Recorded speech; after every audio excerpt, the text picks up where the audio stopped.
been doing these, and for a while there, when I was doing them more often, people would join, and I would just do a random stream, and there would be at least 5, 6, sometimes even like 12, 13 people, which is awesome. And I want to test it again to see if anyone joins. If anyone does join, we can chat for a bit. If not, I'll turn it off. And regardless, I don't think the streams will stay on the channel, but that doesn't matter. So yeah, let's see.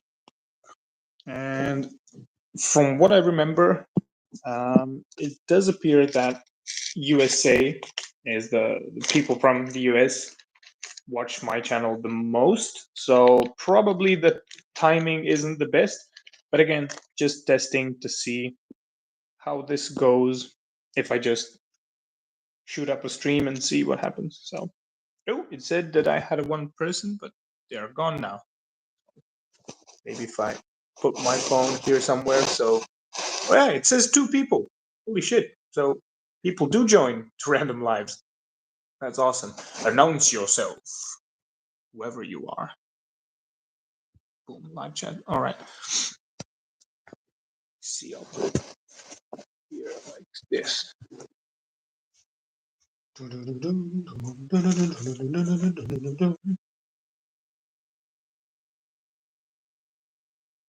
Okay, they're gone. Whoever it was, they're not there anymore.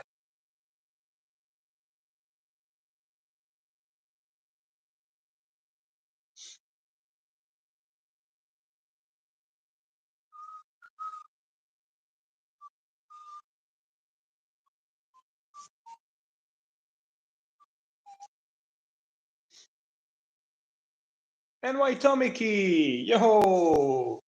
Is it morning over there? Good morning, if it is. Here it's just past 12. What is it? Yeah, 12:30. What up? How are you doing? Hey. Oh, yo, Max. It's all good. Thanks for stopping by. It's a random live just to test anyway, so glad you could even send a message. That's awesome.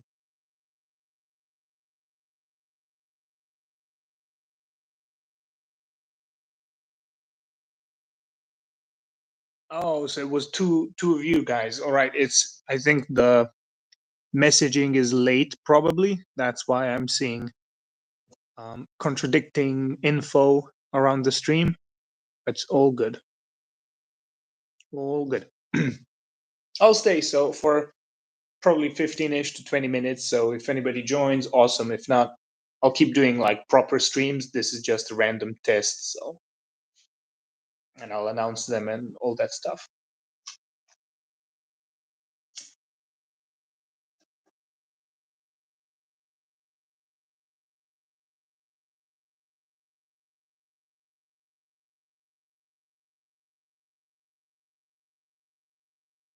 What do you think of my Spider-Man mug?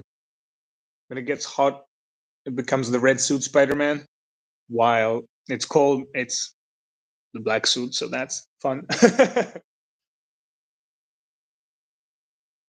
Yeah, I hope to start doing more of like interview / chat streams and just random streams like these. Maybe even like play some games or something just in the background.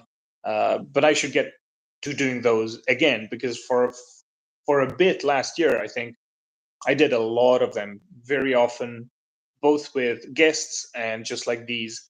So I'm gonna definitely do that again. Hey, good luck in school to the kid. So awesome. I'm waiting for my little brothers. I'm staying at my mom's place to take care of my little brothers for a bit. So they'll be coming from school very soon. Here it's 12:30 something. So yeah, cool stuff.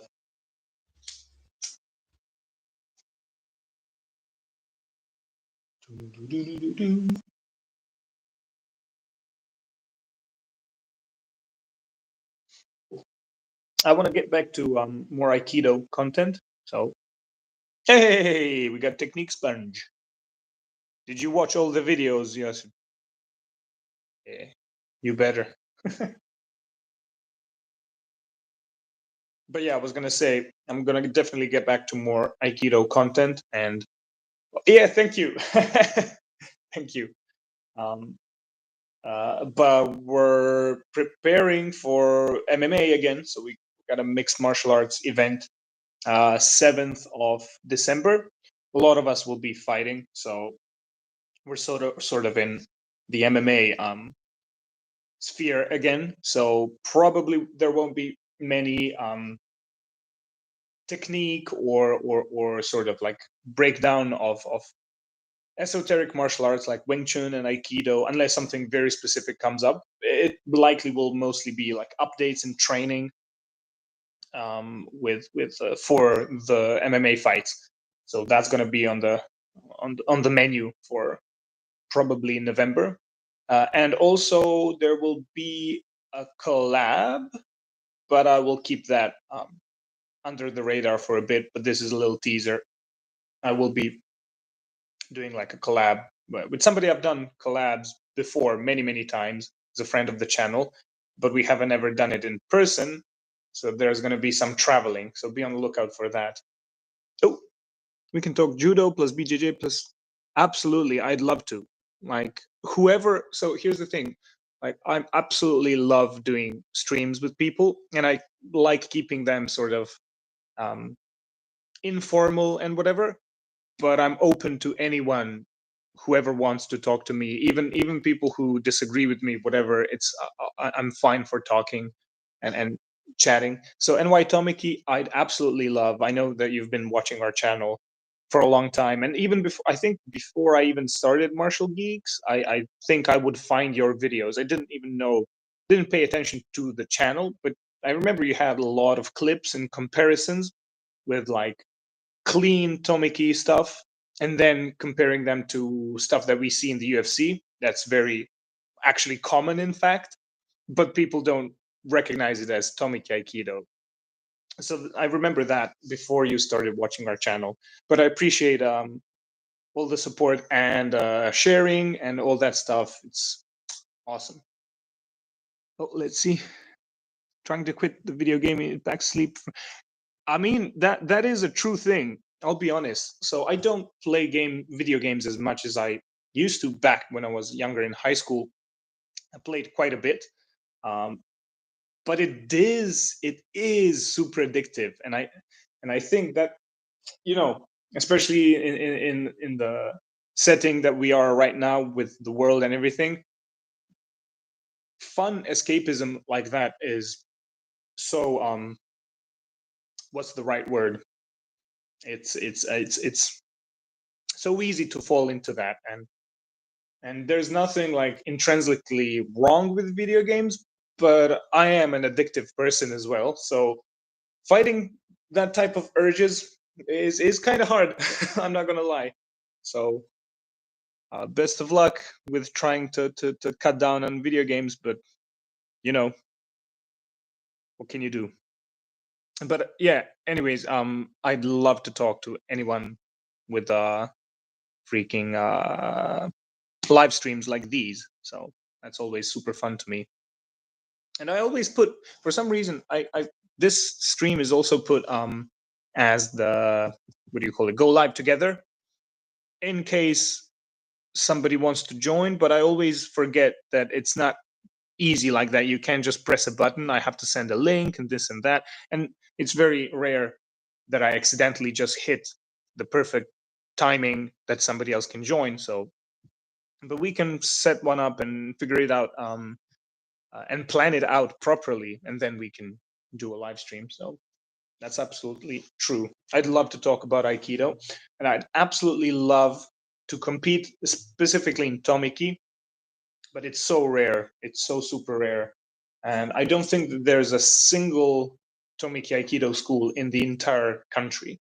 There's certainly like practitioners and people who probably traveled and competed and were affiliated with like clubs and stuff, but there isn't like an active Tomiki Aikido school in the country. At least Maybe some secret hidden underground ones that I have no clue about. Those maybe exist. But just like this, haven't seen any.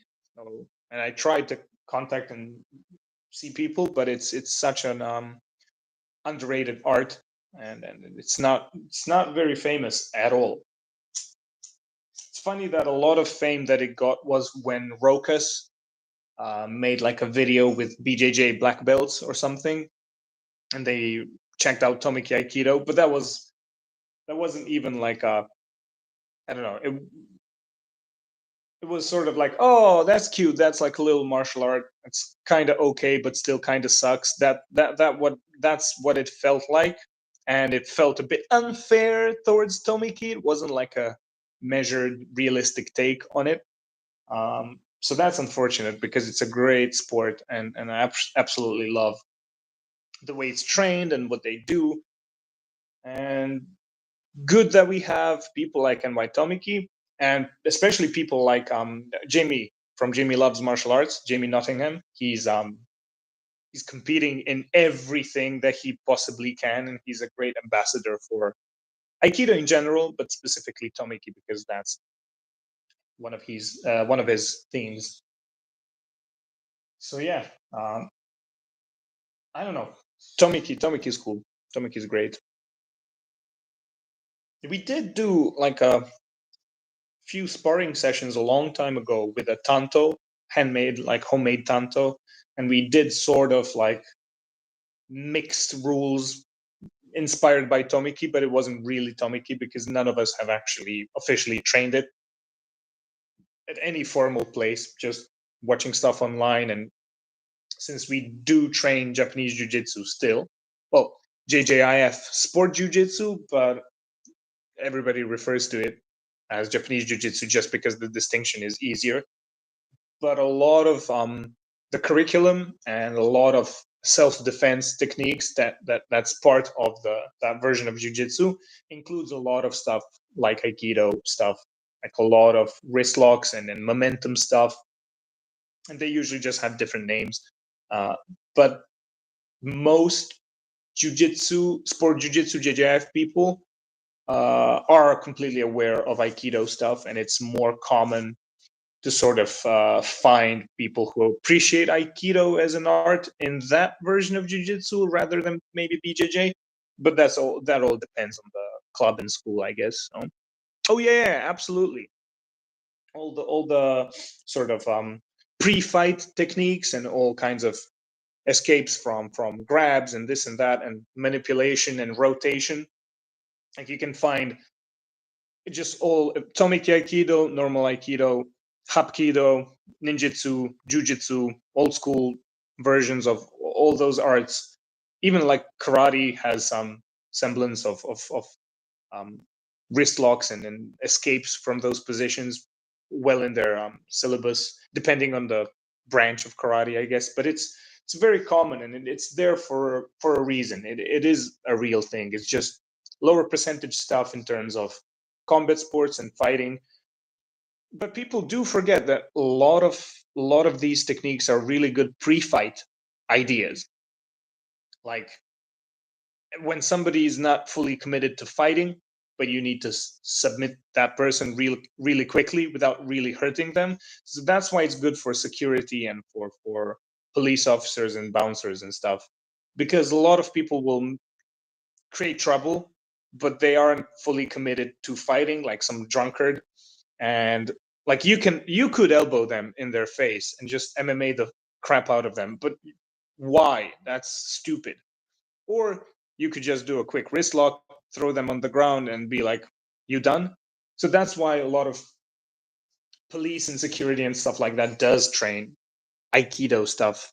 So rabbit noises on mention of Rokas. uh, oh, let's see what you say. As I see, Aikido and Wing Chun are best when used as concepts or applied. Have blending of energy, yeah, absolutely. No, grappling, Wing Chun plus Chin Na or Aikido stuff in close quarter grappling is such a underutilized element of fighting. I think so.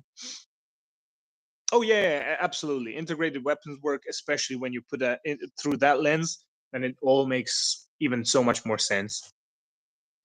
Uh, but yeah, people, whenever something isn't as consistent as a simple double leg, people just want to write it off.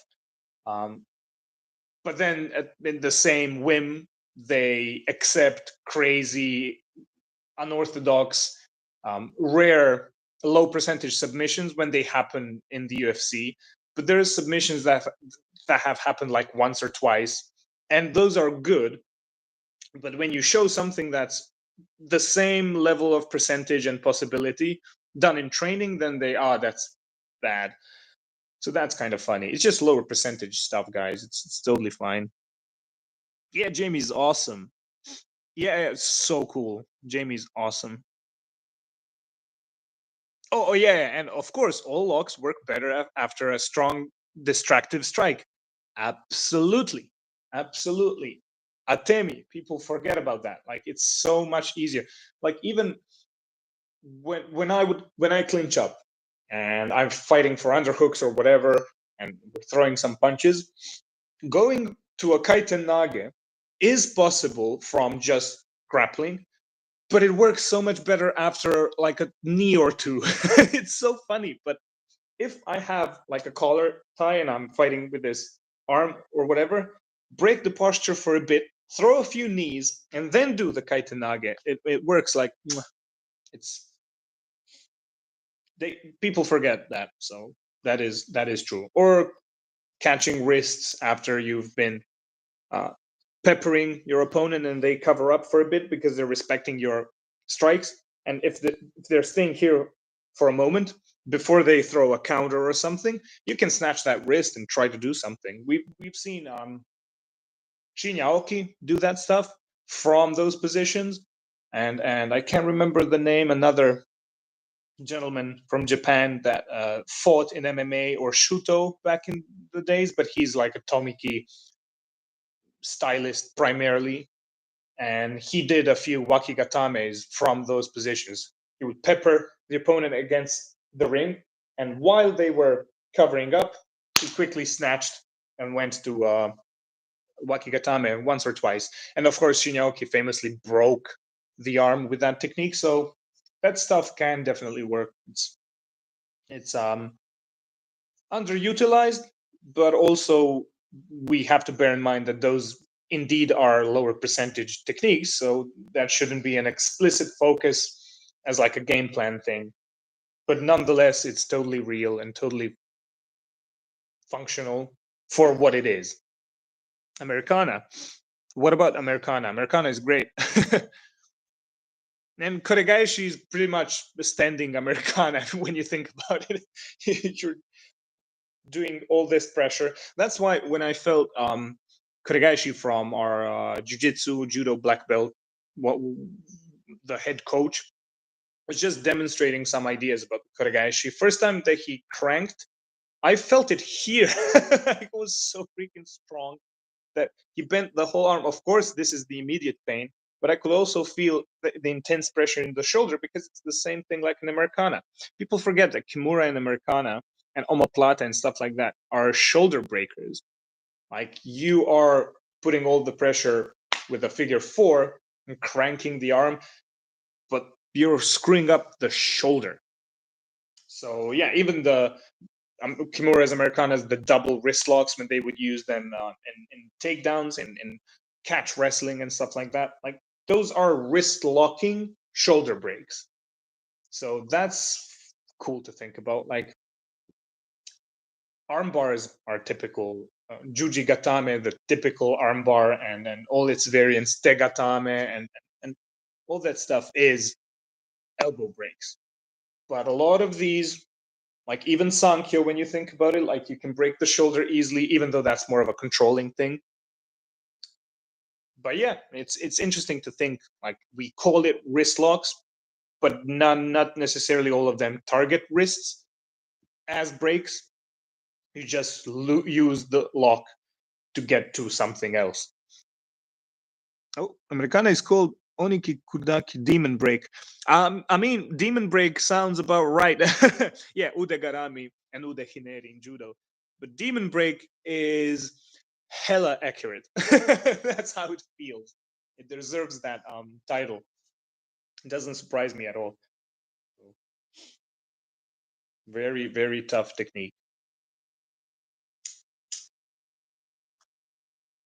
But it's awesome now that I see that I did shoot up a random stream and we got people in the comments. That's awesome.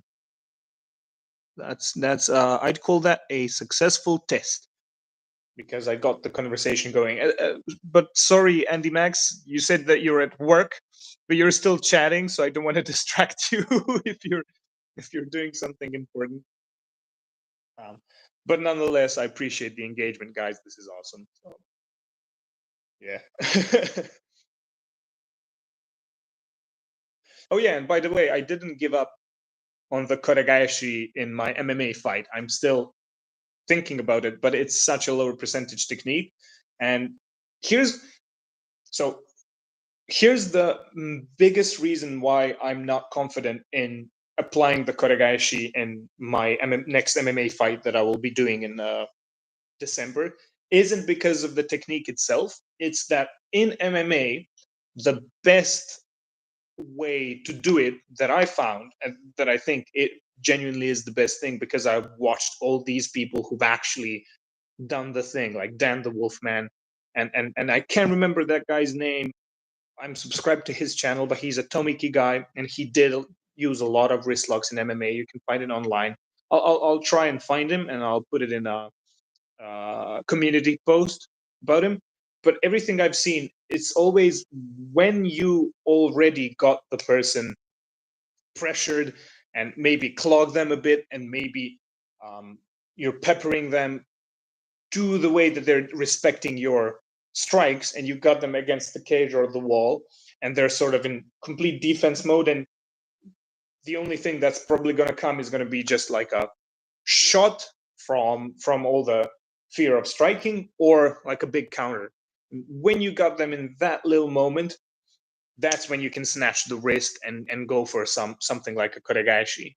And problem with me isn't the koregaeshi. Problem with me is opponents respecting my strikes because I'm not that good in MMA with striking. The last fight I won in MMA was doing pure grappling, almost completely grappled. And the last fight I lost to superior striking. So I'm not a striking aficionado in MMA. Like I don't feel confident. In sparring, I play around, but in fighting, I've always been quite reserved with striking. So I don't think I'm the right person to get clinch up and get the person peppered with my strike and make them respect it so that I could go for something. But if I do rock the person, you can bet I'm gonna go for a wrist lock. But chances of me rocking the person and making them respect my striking to that degree, I'm just being realistic and honest with myself. I don't think I can do that. So this December, I'll just probably go for pure grappling again. Just set up some stuff and shoot and try to get the fight on the ground because that seems that so far has been the most successful things I did in fighting. Um, I'm not the best on the like bottom grappling. That's actually one of my weaknesses. But when I put it all together in MMA, I'm really solid with clinch work and takedowns. And if I shoot quick, be faster, be more fierce, and then get in a top position, that's where I got to do all my work. So I'm definitely going to go for that and try to minimize damage as fast as I can. I'm not going to play around with striking much. So catching the koregaeshi, we train to hook the crook of the elbow on their punch and follow back to wrist for grip. Yeah, absolutely. So I think that's one of the more lower percentage ways to do a koregaeshi, but it is a viable one because a lot of people, especially in traditional martial arts, especially Wing Chun, that's like the biggest offender of this is like you punch Now you do 50 billion things around that arm that in reality would just go back to where it came from. But then taking that into account, maybe like snatching the wrist, or maybe when the person is trying to get a collar tie, but you know they're going to go back, you follow with them. You use the natural motion of them going back to go with them instead of expecting them to leave the arm be here and then try to manipulate it. So that is a real entrance that you can do for Kotegaeshi. I absolutely agree. But it is, I'd say, probably more low percentage than what I'm thinking of after really making the person pay with your striking to get them against the cage or the ring wherever you're fighting. And when they're covered up, right before they're going to do some counter, you snatch the wrist with a full-on rotational movement to get as much as you can and then collapsing it back into itself. Like, that's how I've done it a bajillion times in sparring with various opponents from various different backgrounds and skill levels. Like, it's not something that, oh, you can do it against the white belt. No, like, I've done it against black belts in different martial arts, amateur. Never done it to a clean pro. Just a moment.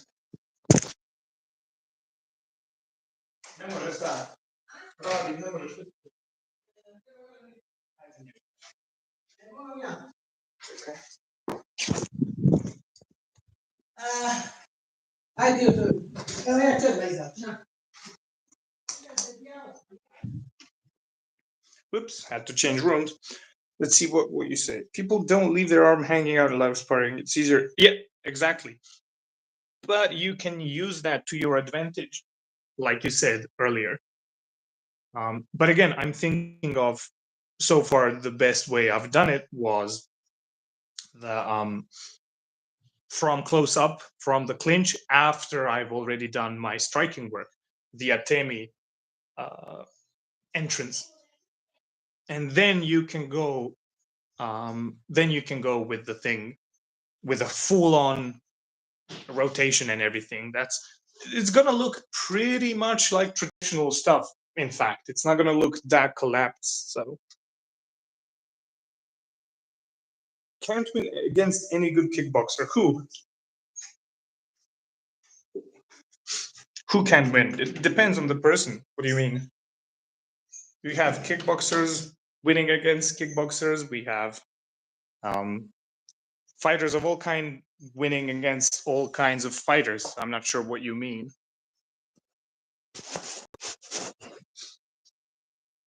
Interested in discussion, and thanks for joining. I love that the logo and the screen name is just FBI. Great. Totally going, yeah, or just blast double once they make a mistake. But again, there's an answer for every question that you can pose. That's like, it's the typical like Jim Carrey skit thing. Grab my arm, or Rex Kwon Do, my other arm. That's so common. That's why sparring is a thing. Like, for everything, there's everything to counter it. So just talking about it is useless in that sense. So yeah, that's funny. Except if you're talking about game plans and things you've done, or things that work and you're discussing potential viable options, that's different. But just, I would do this, and then you would do that, and I would do this again, and then they would do this. It gets us nowhere. That's why sparring is so important. And not just that, there's billions of reasons why it's important. So yeah.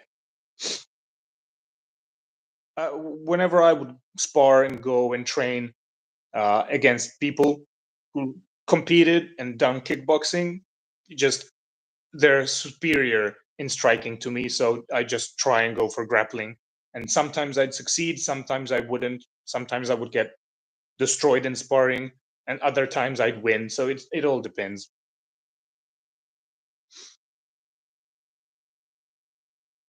Yeah, I'm a mixed martial artist. I do MMA. I do sport jujitsu. I've competed in boxing, wrestling, uh, Japanese jiu-jitsu, you can call it JJF jiu-jitsu, and MMA. So we're talking about like lower percentage techniques that are found in Aikido and other arts uh, that are viable through training in a different lens. So the thing is, since you're new, probably it's good to explain and then talk about like context and everything. Um, what we're talking about is these are all low percentage techniques and aren't something that are ever going to be as good as a double leg or anything that we see time and time and time and time again done in every MMA fight. But that doesn't mean that lower percentage techniques aren't real. They're just not as useful for whatever reason to whatever degree, and they're just harder to pull off. Oh no, no, no. So so none of us here are really purists or anything. We do appreciate all kinds of martial arts, but we try to keep it in a lens of reality. Like I like Aikido as a thing, uh, but it's more of a complex thing than, oh, it's just a bad shitty martial art. There's a whole history to it. There's different branches. Like we have NY Tomiki channel in the chat, and that's a sports version of Aikido. That's a well codified sport, and it's completely functional. It's totally okay. So there are better variations of Aikido than the popular, typical, non aggressive, non sparring versions. Those, like, obviously, all of us know those are. That's not how you learn fighting. That's you do it for whatever reason. Just don't pretend that you know how to fight. It's a bit more of a nuanced situation. But again, that being said, some things from even good versions or bad versions of Aikido you can incorporate and try to do so, but you'll quickly learn that those ones that work also exist as part of different martial arts, and they all share them. They're all just low percentage. Oh, that's awesome. I'll never be top ranked in any martial art. I'm just like a hobbyist, and I just fight in whatever martial art I can whenever I can. Uh, but that's awesome. Good to hear that. It's pretty sick. So yeah, I'm amateur MMA. I'm never gonna turn pro. Not so. I'm 27 and I started competing in MMA 2 years ago. So I'm not what you would call like a contender in any case, but I do it for the sake of doing it and for exploring and for fun and all that stuff. I'm just passionate about martial arts and that's all. But get destroyed MMA law. MMA stuff. Hey, we got Tengu. Oh yeah. I think I did. But it's awesome. I'm glad to see engagement. I just did a random stream and people are joining and we got new people. Like I'm really appreciative of that stuff. But FBI, do you do kickboxing or you mentioned that you don't? It's not MMA, but is it kickboxing? Do you do Muay Thai? What do you do? That's whatever you do. It's awesome. I can imagine. We have BBD Ninjutsu Dojo. Oh, never heard of that. So epic. Kickboxing is awesome.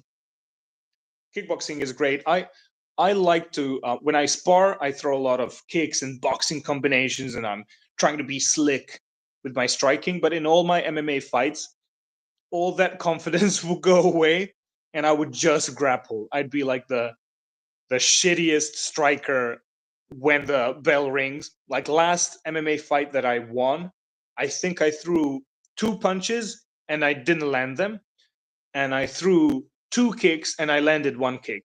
Everything else was grappling. And of course, I don't count the ground and pound punches. I did a lot of those and stuff like that. But on the feet, I man, that's the day when I realized, okay, I'm definitely not a striker. Even though when I spar for fun and do light sparring, I throw a shitload of kicks and stuff, and people are like, "Oh, look at this striker." So Kinda, but not really. Hey, hello, Colombia. We got people. That's awesome. And again, this channel is for all kinds of martial arts, all kinds of martial artists. There's no discrimination against what people do, but we do try to keep it real and we do call out like nonsense. I've made a couple of videos on like fake Tai Chi branches, and even though one of my best YouTube friends is Alan from In Defense of the Traditional Martial Arts, who's an MMA fighter and a Tai Chi practitioner, but I'm still gonna call out bullshit Tai Chi. So that even though I enjoy Aikido, I'm sort of an honorary Aikidoka. I got a Hakama from our Aikido mentor and all that stuff, but I'm still gonna call out bullshit within Aikido whenever it's there and whenever I see that something's not true. But yeah. Oh well, good to be all right, guys like you. Yeah, MMA is tough. But yeah, I got them a bit. They're not the worst. It's still totally okay. But this inside part is so freaking hard because it got calcified. But I'm glad that that's the only thing because it's not that noticeable. Like I don't want to have, when fighters get them here, that just nope, nope. But I got this bit of cauliflower just because it started blowing up right before my first MMA fight ever. And if I were to go to drain it, I would have to cancel the fight. And I was like, fuck that. I'm going to, no. This is my first MMA fight ever. And it's inside of the ear. And if it gets calcified, it's just going to be hard here. And that's what happened. I fought and all was good.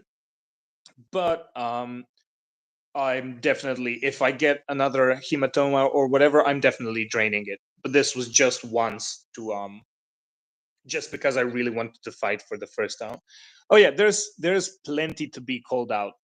There's plenty, and of course, Tengu, my man, you've done wonderful job on all that stuff, and definitely, guys, if you haven't checked out Tengu's channel, go over there. He's got super cool, in-depth content about like analyses of specific things within Aikido and Japanese arts and the history of it and sort of like the commentary on all kinds of aspects of it. So absolutely do subscribe to that channel if you're interested, especially for people who aren't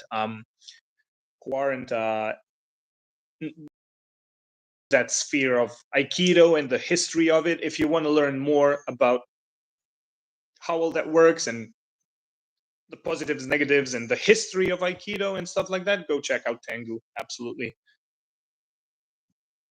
Oh yeah, yeah. That's totally fair. Well, I don't think about that so consciously, but I hope that this channel is a bit more of a positive thing than a negative. Even though I do screw around with Adam Misner's Ichimi Tai Chi bullshit, and I won't stop.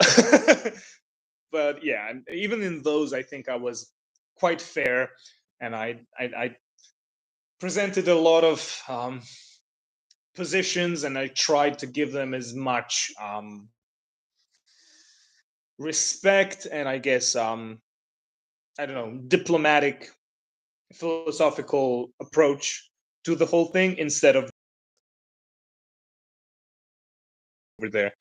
Um, but yeah, they don't see it that way because it's funny because I've actually defended the whole disbelief position versus the active belief of a falsehood, which is funny now that I think of it because you absolutely can make a case for a positive belief that all that stuff is false and you would be reasonable.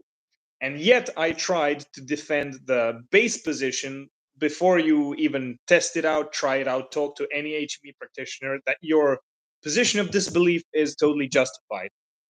And yet, nope, they're just headstrong. They're not going to listen. They just hear, oh, this is criticism of the thing I love, and brain shuts down and it's just keyboard noises. So, but it's the art that is a great place. Yeah, yeah. I have no idea. A meetup with twice a year. Ron is the head instructor. Hey. Oh, you're talking. Oh, yeah. You're discussing. That's awesome. But yeah, as again, likely there won't be many specific Aikido slash Kung Fu slash let's explore esoteric arts type videos this month because we're fighting again. So for the people who maybe haven't heard it, we're doing MMA again. So we're competing this December. So most of the content will either be previous footage of previous matches in jiu-jitsu or whatever. That's part of a backlog. But all new videos will likely just be MMA stuff for this month, except that one collab that I teased. But yeah, I'll just put the phone here for a moment, and then I'll be back.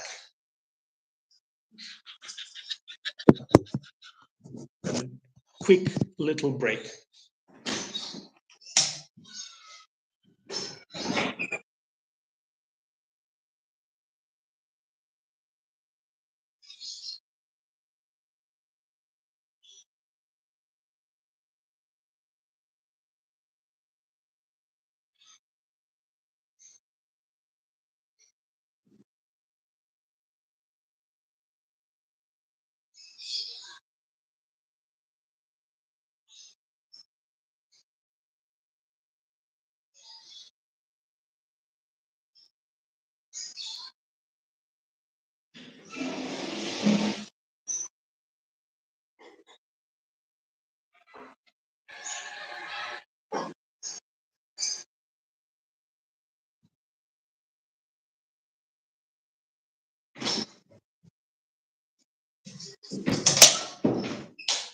All right, I'm back.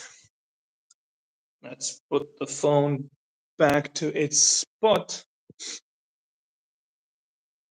Whoosh. Okay. Let me just tie up my hair. Just looks weird, especially from this angle.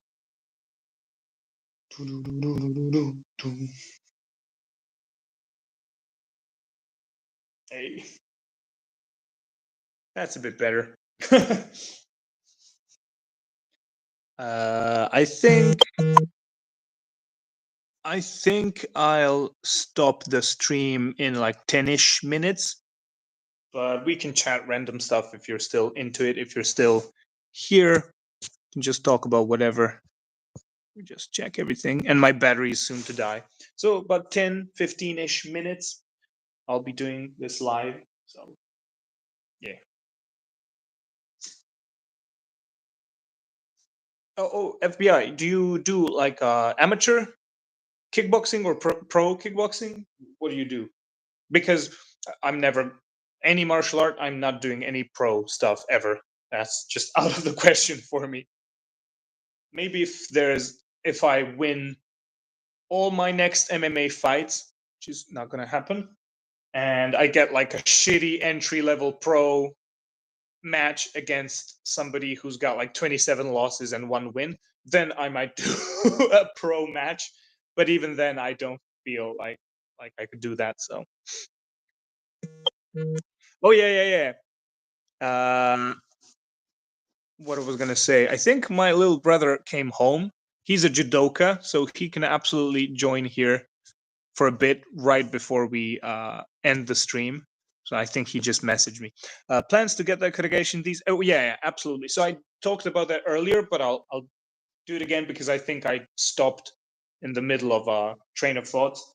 But I was gonna say, so I said the actual koregashi mechanics and everything. I'm really good at that. I catch it very often, more often than that technique should probably get caught.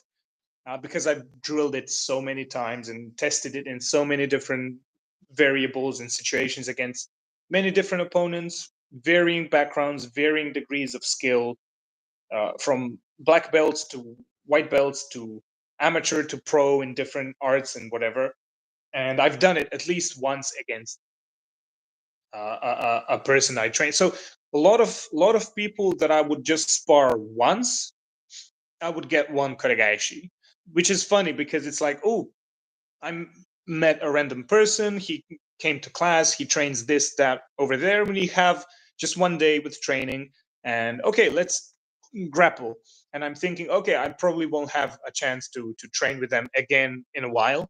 So I'd go for a Koregaeshi and I get it every time. Like I've got even the high fall versions, and I've shown it on the channel many, many times before somebody goes proof. It's all there on Martial Geeks. There's I have like I'm not sure what the number is, but we've shown that technique in sparring bajillion times. But anyways, I digress again. Um, oh yeah, doing it in MMA.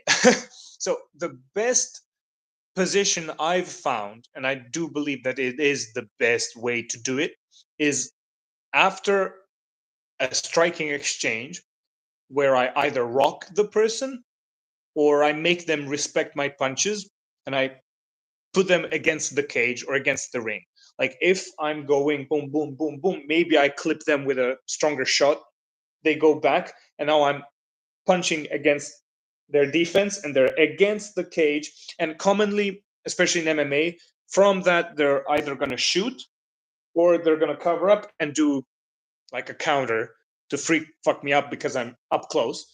So if I get to that position, they're here or whatever, however they defend, depending on the situation. But if they're covered up, snatching the wrist from that position is super easy. Like it's the definitely the best way to do it. Even people who like fellow martial geeks from that we train with, they got used to all my koregaishis and all that stuff. When we do them in pure grappling, they defend them so well because I did them so many times.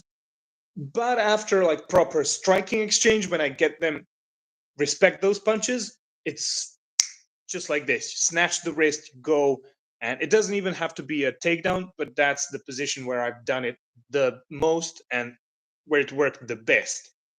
Though the problem with that is like I told FBI, I'm really not that good of a striker. I play around and I'm playful in sparring. I throw a lot of spinning, crazy kicks, and all that stuff. And I do have a potential to do that in MMA better, but I just don't train that element of my game to the degree I should to be confident with it in MMA. I mostly want to just uh, what's the right word? Mitigate damage and just use striking to get to grappling and get the person down as fast as I can. Uh, and so I'm not confident that I can in an MMA fight get the person to that position to go for one of those techniques. If I do clip the person, if I do get uh, that scenario going, then you can bet I'm going to go for a Koregaeshi or a wrist lock of some kind. But I just don't trust in my ability to rock the person to make them respect my shots all the way to that moment that they will cover up. Which is funny because that's what I talk about the most about Wing Chun stuff and the pressure and all that. Uh, but I just maybe it's a mental barrier thing, but so far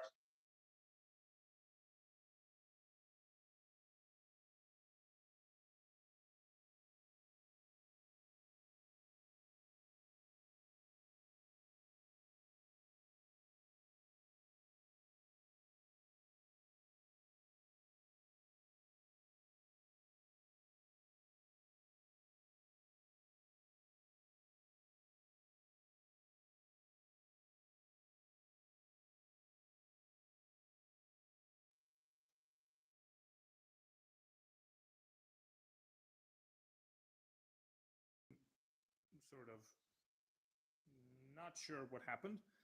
It's probably just YouTube stuff that I'm not aware of how it works yet. So I'm a noob and a dumbass when it comes to this stuff. So sorry about that. Little whatever that was.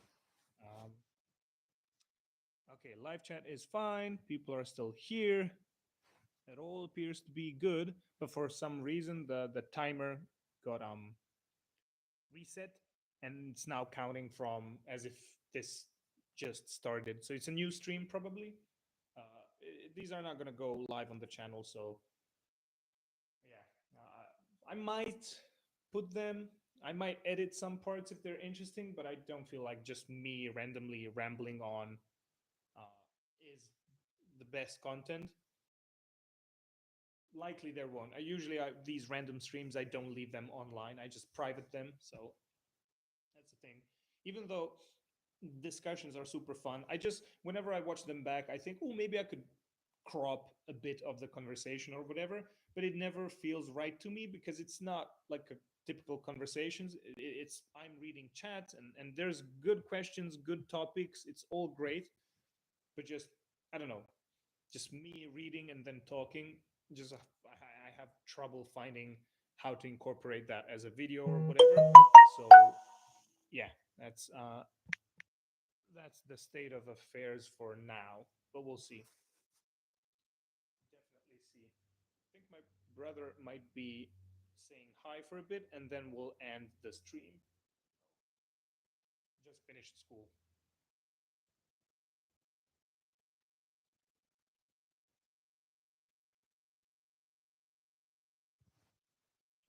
My battery is kind of on the dying end, but that's all right.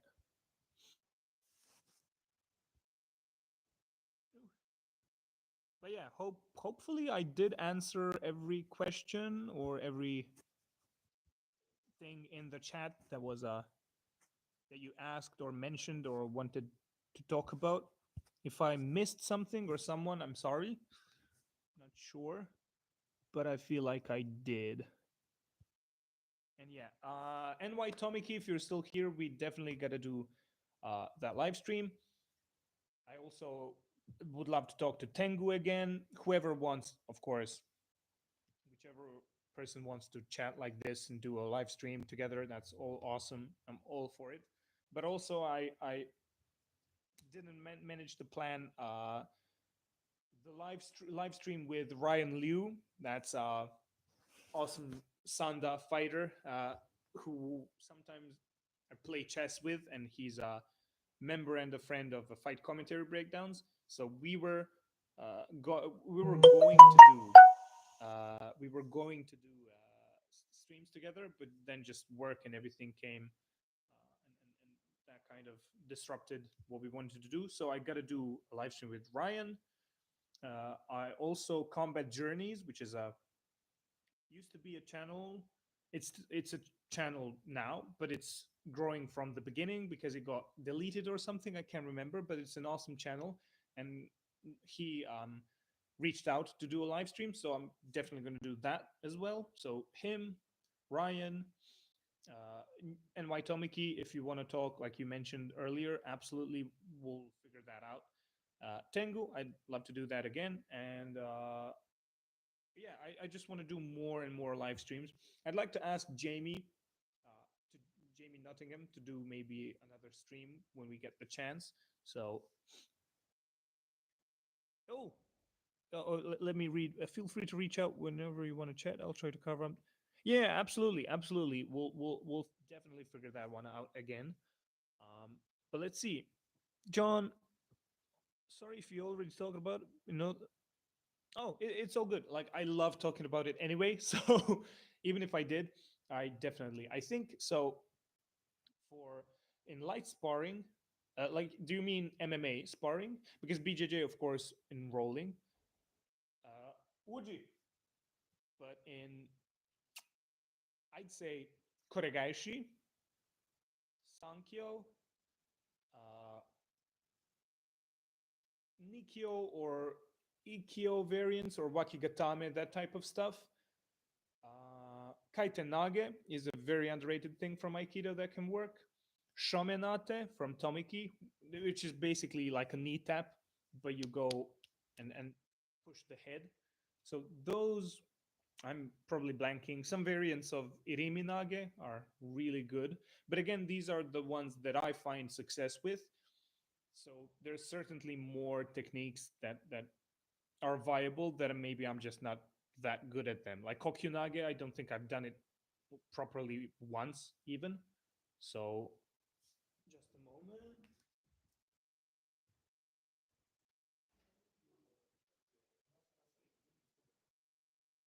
Say hi. But it's different in BJJ in grappling. I'd say since you don't have striking, some techniques might be harder to set up. So there's specific variants on these wrist locking techniques that you can use. Like there's a specific variant for koregaeshi that can be done without striking, uh, because it's almost harder to do it in pure grappling rather than in MMA sparring. But I might make a video on those techniques, just maybe not this month because we're preparing for our fights. But there is a variant if you, so if you're familiar, I'm asking probably you probably train BJJ or MMA or something because you're asking about that stuff. So when you got a person, they have underhook on you, and you have an overhook, and you got wrist control. If you fish this hand like from a wizard position and connect with that wrist, there's such a good koregaeshi over there that is hard to defend because they've got an underhook under you. Their hand that will usually defend the wrist will be here. So if I go with a tight wizard, wrist control, bring it here, they don't have their hand to defend. And if you're sneaky with it in grappling for like BJJ, that's probably the best variant of koregaeshi that I've found. Uh, because most other koregaeshis in BJJ that work will be when the person is out of focus or you're doing it a bit more lightly. So they sort of leave their hand for a bit too long, while in actual matches, they're going to be much more focused, and it's much harder to snatch the wrist. Like you would usually go from like a collar tie and whatever, but this one from like a wizard, wrist control, and then getting the crank on the wrist is actually super super duper good in fighting, in BJJ. But yeah, in MMA, all of the techniques I mentioned before, but they all have to be after striking. After you get somebody properly with good strikes, then you can go and switch to grappling. For instance, like they're fishing for a collar tie, you go with a few punches to the head, maybe a body shot while you're snatching that wrist, and then you go for a koregaeshi. Same goes for like a wakigatame or whatever. Those are definitely the ones I'd recommend to try in sparring. So Kaiten for BJJ, yeah, Kaiten Nage I think is so underrated. I told you that I'll likely make a video on Kaiten Nage because there's a lot of stuff I want to talk about with that technique specifically. But yeah, especially in gi, bent so far over, just a matter of angling off and getting the underhook. Pairing it, oh yeah, with the belly down pill. Yeah, yeah, absolutely. It's such a good thing. And we see variants of it in wrestling all the time. They just tend to not push on the head the same way. It's like a overhook, underhook, and like head position, and then they rotate. And it's essentially just kaitenage. It's fairly common in wrestling, in fact. Um, and people have done them from like the knees, because in wrestling you want to score, you want to get your opponent on their back. So maybe after a failed attempt of a down, they get into a north south type position, and as person wants to like keep up and get out, they just use that momentum. They press on the head, usually with like this side, and push up with an underhook just to get them back. Boom, and score the point. So that's also kaiten nage. We even saw Conor McGregor do an iriminage in one of his grappling videos a long time ago. Not a long time. I think it was like 3 years or something. It was just a random wrestling sparring type situation that he did with somebody. But there was a literal iriminage done in that footage, and I put that on the channel. You can find it. I think it's one of our earliest videos, and it's something like Connor does Aikido, and then the smiley faces. Say hi. This is a badass judoka. You've seen him on the channel in a few shorts, I think. That's my little brother. So, which also means that it's probably time to end the stream. again, I might do more of these random ones. And I wanted to test and see if people would join, and they did join. I just did a random stream, and a bunch of people joined and then came and then talked about, which is awesome because it's not. I didn't. Subscribe. Hey, thanks.